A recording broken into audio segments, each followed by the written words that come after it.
Welcome back. Welcome back, everyone. Listen, we're going to dive right into this thing. I'm going to review over the document submitted by Thomas Dickey to the courts, expressing his concerns with the altercation between law enforcement and Luigi and why he believes all the evidence needs to be suppressed. Listen, you guys told me about this document. I didn't know it even existed, but we're going to review it together. I'm going to give you my thoughts. I've already went through and highlighted some key points. Let's discuss it. I'm going to give you my thoughts behind it. Did the police conduct a horrible investigation? Did they violate his rights? Was he arrested unlawfully? And was the evidence that was collected inappropriately, thus violating Luigi's Fourth Amendment rights? And if that's the case, and the police are wrong, you guys, then the evidence is going to need to be suppressed. So let's go ahead and dive right into it. This is the document, Commonwealth versus Luigi Mangione. So this is a pretrial motion to suppress. So let's go ahead and dive right into this thing. We already know what he's being charged with. Again, listen, this incident happened December 9th. We're talking about the encounter at McDonald's. Two uniformed officers arrived at the scene after receiving a 911 call about a suspicious person.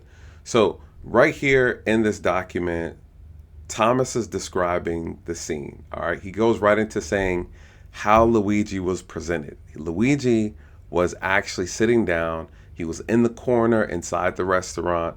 He had a wall behind him and then a wall on the left side of him. That's important. I'm going to explain a little further. They also talk about how there was the table that's in front of him, but there's only one exit out of that seating area, and it's towards his right side. This is important because it alludes to the fact that an officer being present, making it appear that you are unable to exit on your own because you're being blocked in by law enforcement. So Thomas is genius. He goes in to describe the officers as they arrived, and then he starts explaining their demeanor. So let's go ahead and read this. This kind of sets the tone.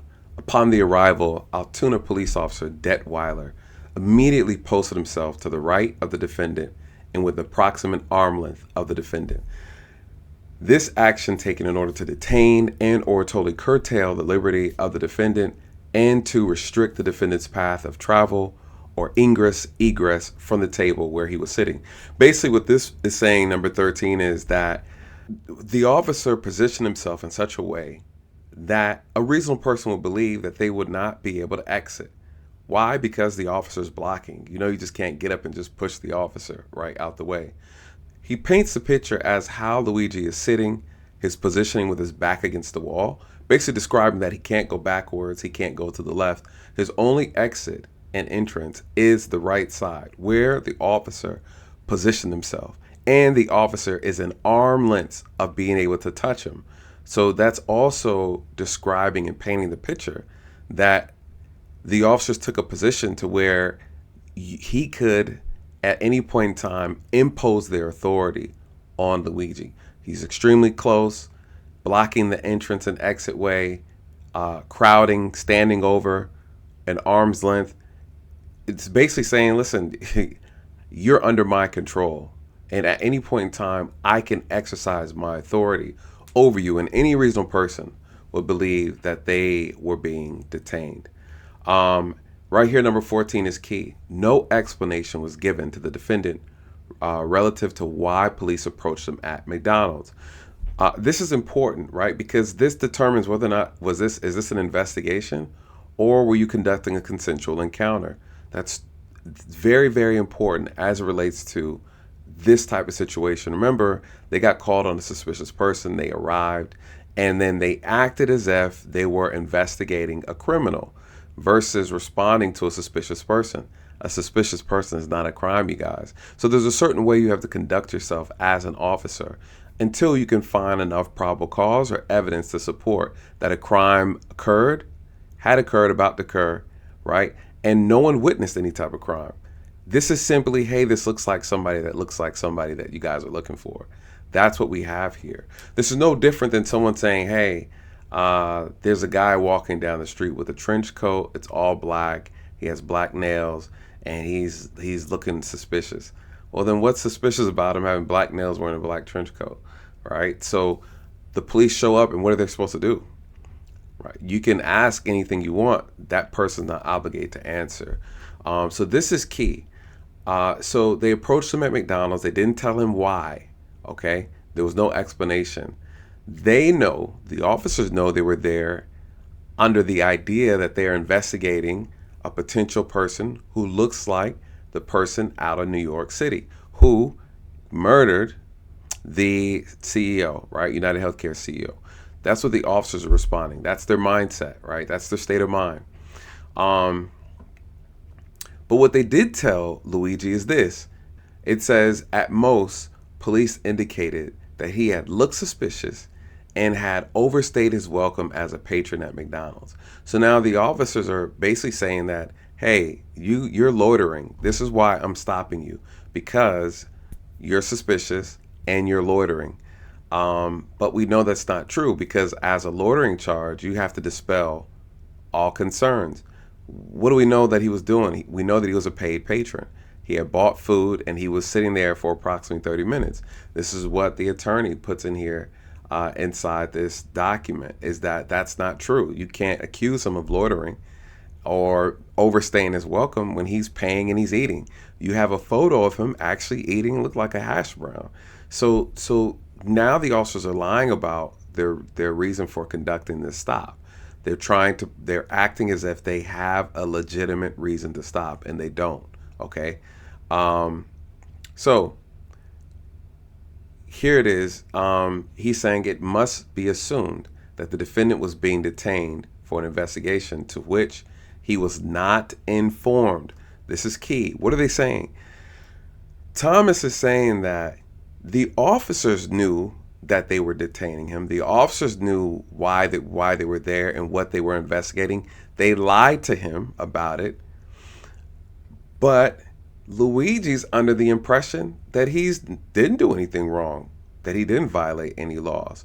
The officers are now invoking their authority when there is no actual crime or justification, legal justification. Don't forget to like the video. I always forget to ask you guys. I know you get caught up in the conversation and you forget to hit the like button. Hit the like button, please. Number 15, he talks about the second officer, the accompanying Alatoona police officer, Fry, right? And I think Detweiler is the rookie. He's been working for 6 months. This is the second officer, Officer Fry. Positioned himself next to Detweiler's right and next to the dining table, resulting in the formation of a human law enforcement wall. So basically saying that, listen, they position themselves in a way to where, it's intimidating. You're not getting through us, right? And remind you, Luigi's sitting down, right? Here, number 16, at no time did the two officers indicate the defendant was free to go, nor did they explain the reason as to why the defendant was being detained. So at this point, at number 16, Thomas is already basically saying that the officers have detained his client. This right here will be considered unlawful. Why? Because they are positioning themselves as they are investigating. You guys, here are the steps. There's consensual encounter. There's a investigation, and then you have a custodial detention, and then you have arrest. Okay, so these are the steps. Okay, this was supposed to be a consensual encounter with the hopes of being able to get as much information legally without infringing on Luigi's rights. And what the attorney is saying is that these officers did not do a good job at that, because they did not inform him that he didn't have to speak, that he was free to go. They did everything physically that would suggest that he was being detained. Okay. So where else are we? And here's why that's a problem, because they told him that he committed a crime when he didn't commit a crime. Okay, that's number one. They said he overstayed his welcome and that he's suspicious. Well, that's false. He's not suspicious. There's not anything suspicious about him, and he didn't overstay his welcome. He was a paid patron. Okay, so they're already off to a bad start. What could they have done, you guys? You just simply say, hey, listen, we are here in reference to, you matching a description possibly of someone we're looking for. person of interest. You didn't do anything wrong, but we just want to rule you out.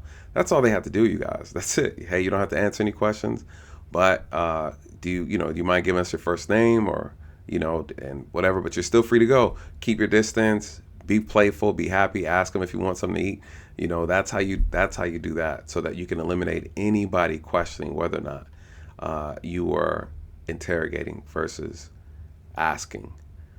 So check this out. So number 17, and this is what I will say because I haven't seen it in this document, but the officer Detweiler stated this on live TV on the media. He said, hey, as soon as we showed up, we told him to pull his mask down. Right? That's a command. You're giving me a command when you're not authorized to. Now, the way you approach, you come in, and Detweiler said it. The officer stated, he said, as soon as we saw him, we knew it was our guy. So with that mentality, that means everything that comes out of your mouth, your behavior, your mannerisms, is going to reflect that of a person who's investigating a criminal, committed a crime, and your job is to arrest them. Okay, so once you have that mentality, and he expresses it in the media, I knew it as soon as I saw him. I walked in, told him to lower his mask. Can you imagine? You're sitting there minding your own business at McDonald's, and an officer tells you to, hey, take your hat off and remove your mask. Well, that language, that behavior, you are telling me that I don't have a choice but to do it. But that's unlawful if you don't have a legal justification. Okay, so again, it's not looking good at all. Upon approaching the defendant, Officer Detweiler immediately made commands and instructions to the defendant. So this is probably what Thomas is talking about, where he said that he immediately made demands. So here's some of the demands that he made, included but not limited to providing his identification, standing up, placing his hands on his head, etc. Totally. The totality of the circumstances, including but not limited positioning, demeanor, mannerisms, commands, directives, instructions, and other actions. So again, here we are. What crime did I commit? You're telling me to stand up, put my hands on my head. You're patting me down. You're telling me to take my mask down. You guys, these are violations. These are violations. I'm sorry. I mean, it just is. This should have been handled differently, because even though we could say, oh, the officers had good intentions. Yeah, but the law is very clear, too, about the officer's behavior, okay? The law doesn't care about your intentions. It cares about your actions, all right?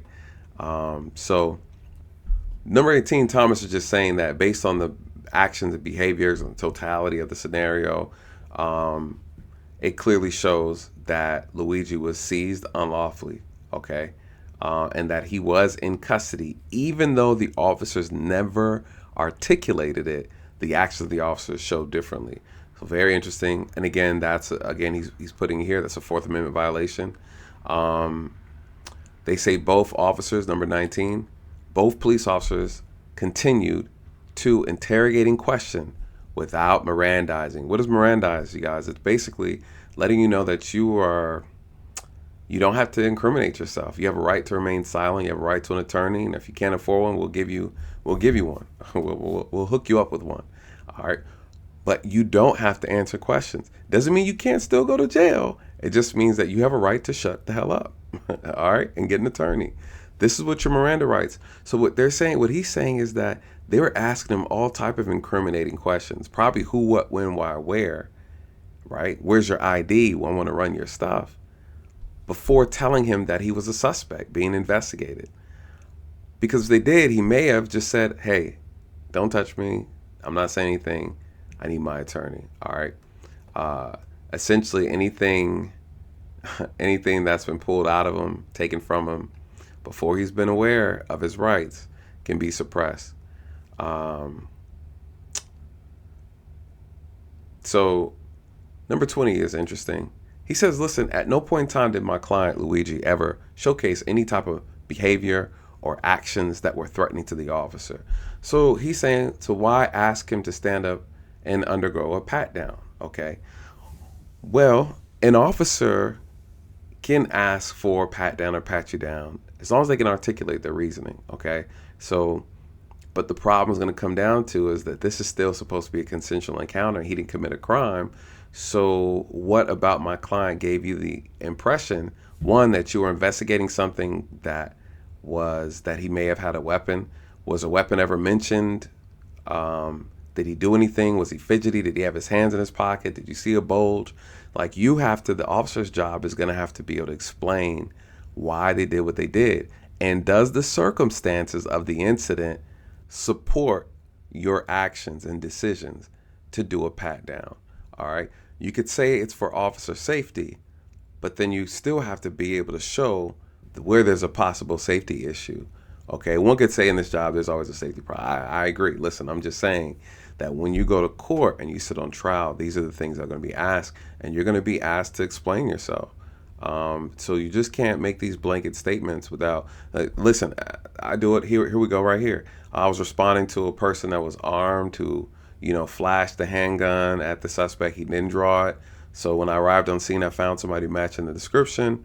For my safety, asked, to pat him down, didn't find, didn't notice any weapons, so forth and so on. So you're able to articulate your reasoning for it based on the type of call that you're responding to. All right. So no, you just can't go and Terry Frisk people and pat them down just because you feel like it. It needs to make sense. All right. Number 22, they asked for identification material.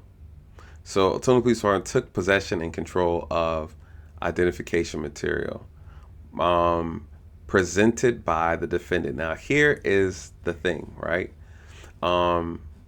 This is the key. Let's go there because this is important.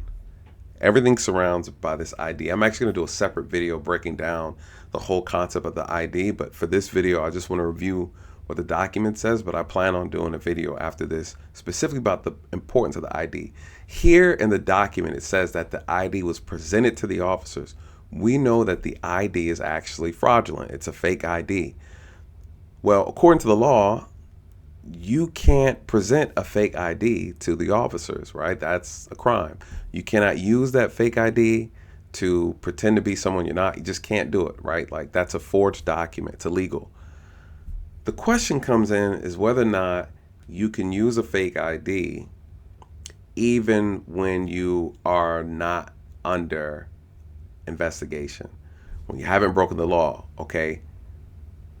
The problem is the physical ID itself is a crime, right? You have it and you've presented it. That within itself is a crime.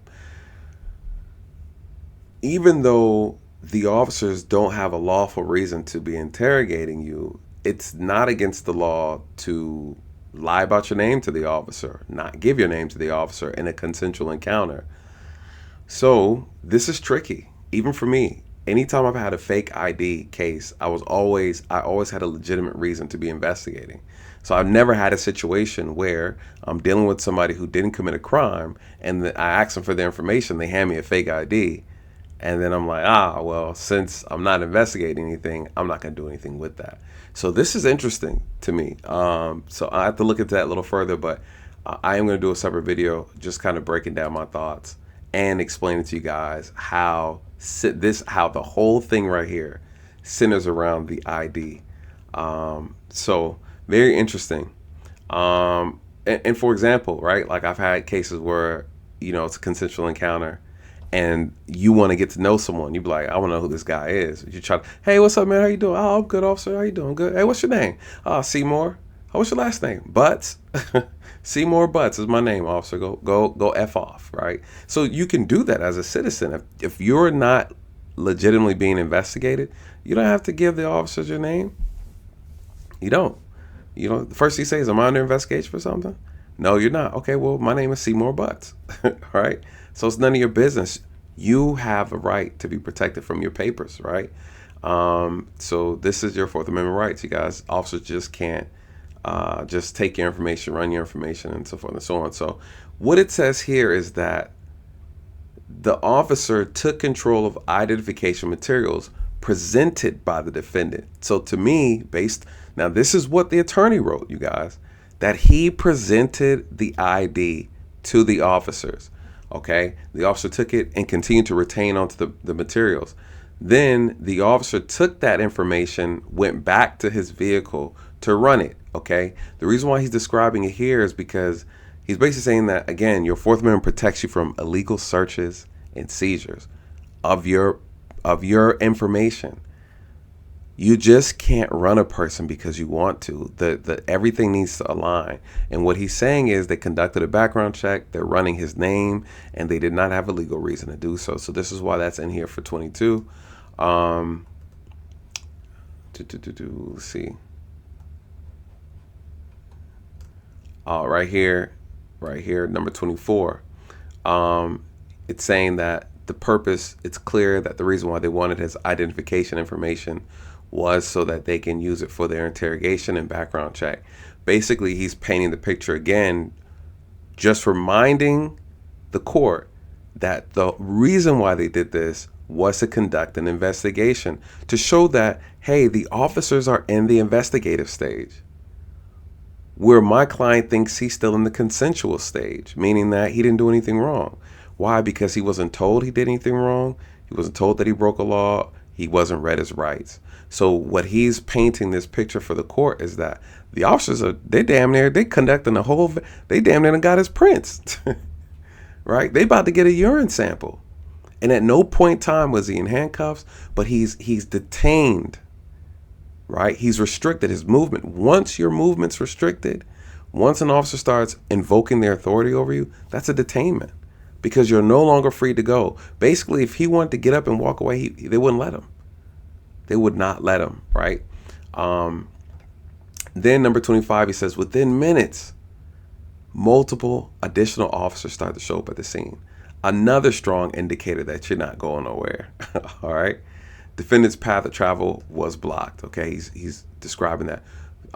Maybe 3 to 4, almost 7 officers are here at the scene now. So now this thing is getting a lot more complex.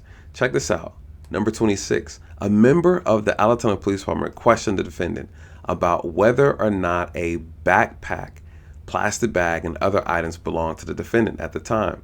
Now, they're questioning. This is a question. Hey, is this your bag? Right? The Alatoona police officer seized the items and packages and placed them in an area behind law enforcement personnel. Ooh, number 26 gets tricky. Now, here's the problem with this, and the attorney he's good, you guys. What is he saying? He's painting the picture, letting you know that they took items away from the view of Luigi. Listen, say what you want to say. This is how you paint doubt. This is how you paint doubt. My client was unable to see what you did with his bag. You took that bag. Well, the last thing my client remembered was in there was a shirt, a toothpick, and 2 condoms. And then you guys gave the bag back with 2 guns, a rifle, some bullets, a manifesto, right? You see where I'm going with this? What did he say? You took his items and you took it away from his presence. Listen, when I used to conduct searches of vehicles and bags, I would do it obviously with the body camera on, and I would do it in front of the suspect. Never take these items out of the suspect's view for this reason right here. Now, no one can argue whether or not you planted anything, right? Hey, let's go through this bag together, okay?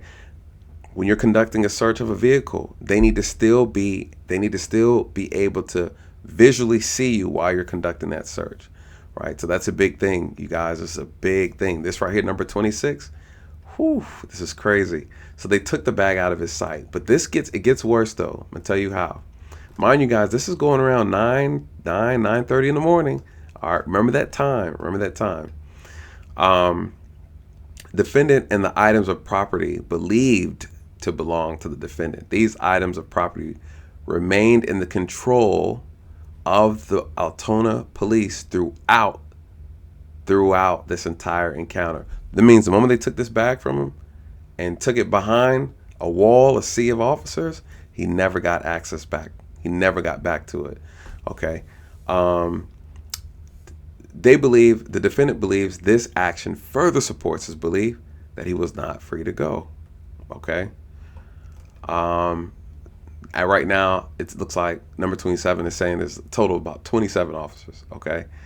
And here he highlights here, no reasonable person would believe that they were free to leave. Absolutely not. Right? Nobody would think it's okay. Hey, I'm getting my bag. I'm gonna just get the hell out of here. They'd be like, no, you need to sit down. Okay, you need to sit down. That's what he should have did. He should have just not said anything, got up, went to reach for his bag, and then let them forcefully make him sit down. That'd been it right there. Sealed deal. Um, so all this is still going on, you guys. Miranda has not been read. They went through his bag. In excess of 15 minutes had passed, and the defendant's unlawful detention, seizure, curtailment of liberty, custody, interrogation continued. Okay, he still has not been read as Miranda. Finally, 15 minutes, number 31. The defendant's unlawful detention seizure continued in custody. He was advised by Officer Detweiler that he was officially under a police investigation. Okay, he was not read as Miranda even after that moment. He was then asked who he was, at which time the defendant replied, Luigi Mangione. This brother right here is sharp, you guys. What is he saying? He's saying that the moment they told him he was officially under investigation, he gave his real name. Right? He gave his real name. It's almost like he knew that they were going to try to arrest him by handing the fake ID. You guys, I told you when I first started covering this case, when he got arrested, I said, nah, he wanted to get locked up. Everyone's like, how'd he get locked up with the gun and all this? And he still had it. He's stupid. Nah, man, I'm telling you, this guy is he's playing chess. And it seems like the police are playing tic-tac-toe. All right. So he's asked, he gives us correct information. All right, let's go. Let's see where we at. Altoona Police Department, Fox, read the defendant's Miranda rights. And conclusion of the reading of said Miranda rights, the defendant was asked if he'd wished to speak to police, at which time defendant shook his head and said no. Oh my God. Oh my God. Guys, this is bad. This is bad. What does this mean? I don't think you guys understand what this. I mean, you know what it means, but let me explain to you. Let me explain to you what's going on. Oh my God, this kid's a genius. They said his IQ's like next level, but what did he do? He showed that if they would have simply explained to him what was going on and told him he was under investigation, he would have never cooperated. He would have asked for his attorney, right? The moment that they did their job properly and verbalized what they were doing, guess what? He's like, no, I don't want to talk. The moment they Mirandized and told him he was under investigation, the moment they told him he was under investigation and they asked who he was, he gave his correct information. The moment they Mirandized him and told him his rights, he said he doesn't want to speak to the officers. It's almost like he knew they were going to violate. And truthfully said, you guys, there are some citizens who know the law better than a lot of police officers. I'm not going to lie. I've seen it. Wow. All right. Let's see some additional highlights I put down here. Okay, number 34. After the defendant shook his head to no, the Altoona Police Department continued to question and interrogate him anyways. Violation. Man. He was then placed in handcuffs and he was informed that he was being detained. Oh, man. So here, attorneys listening what the violations are. 14th Amendment, due process. 4th Amendment, of course. Approximately 7 minutes later, the defendant was physically removed from McDonald's for, according to the police report, being placed under arrest, taken in custody for the crime, providing false identification to law enforcement, and transported to the police department. So that is again, that ID is going to be the foundation of this case. As if they obviously, when they look at this and say, no, this is not it, all this stuff gets tossed, you guys. All of it gets tossed. Check this out. At the same time, number 36, check this out. At the same time, members of the Altoona Police Department commenced a thorough search of the defendant's backpack and other items. The defendant avers that this search and seizure was illegal and unlawful and in violation of protection afforded to the 4th Amendment right. Okay. Check this out. This is so crazy. Number 37. During the search of the backpack, the Altoona police recovered a clip wrapped up in underwear and other items contained with the backpack was a separate package secured with duct tape. Said package was opened via removal of the duct tape with a knife by a member of the police department without a valid search warrant. Said package contained a computer chip. All right. So this is what was searched. This is what was, I guess, identified at McDonald's. My correction. But check this out. Number 39. Before 39, department decided to repack the backpack and take it to the police department for further searches and seizure. So here's the problem. The moment they got the bag, the moment they thought they got the suspect from New York, they should not have searched anything without a search warrant, just to be on the safe side. But you can search incident to arrest. If you think that you have solid charges, you have to go through all the items, right? This is considered a warrantless search. You don't need it because him being arrested allows you to search through the bag. What I'm saying is, because you know how sensitive this case is, I would have just got a search warrant through a judge just to cover all bases. Okay. When in doubt, get the search warrant. Here we are, number 39. Check this out. Okay. At the Altona Police Department, a search continued, you guys. A more detailed search of a book bag, right? It's not a duffel bag. Okay, this is not a car. It's not a house, apartment. This is a book bag. So the search continued at the police department, resulting in the seizure of numerous items, including but not limited to 9mm handgun with printed lower receiver, mechanized upper receiver, suspected 3D printed suppressor, red notebook, multiple handwritten notes, a full list of seized items hereby attached in Exhibit B. What's the problem with this? You found, according to the document, additional items that you did not locate at the scene. I don't know. I'm just saying this is according to this document put out by the attorney. The attorney seen all the video. He's seen all the body cam. So he's basically saying that, hey, it wasn't until they got to the police department that they start finding a gun and a suppressor and some notes and manifesto and things that allegedly are tying him to New York. It wasn't until he got to the police department with that bag that all of a sudden they find that. But when they're at McDonald's, that wasn't mentioned. So that's interesting, you guys. I'm gonna tell you why, because that's the end. But let's go to the actual property sheet, and I want to show you something on the property sheet. Check this out. This is the receipt inventory of seized property. Look at this. Look at the time on there. 1827. 1827, you guys. This property was taken. Look at the items on here. Look at the items, Exhibit B. Look at the items. Look at the items.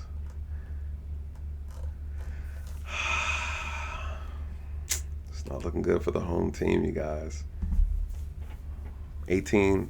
Almost 30 hours. He goes, that's 6:30 p.m. So you mean to tell me from 9:30 to 6:30 p.m. you just now inventorying the items out of that book bag?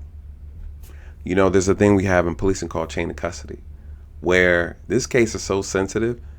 Everybody's going to want to know who touched what, who did it get passed on to, who was the last to see it, who wrote it down, who had this bag.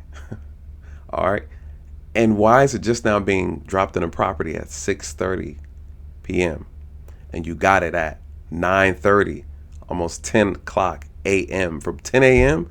to 6:30, you just now documenting the items in the bag? I'm not accusing anybody of anything, but what I am saying is that you are giving ammunition to the attorney to create a scenario or to unveil maybe something that is a corrupt practice, right? Anything is possible. Anything is fair game when it goes to trial. If I'm an attorney, I'm saying, how long does it normally take for you to load property in the evidence room after you collected it? Why is this documented for 6:30? What were you doing? What else did you have to analyze? These are just items, you know.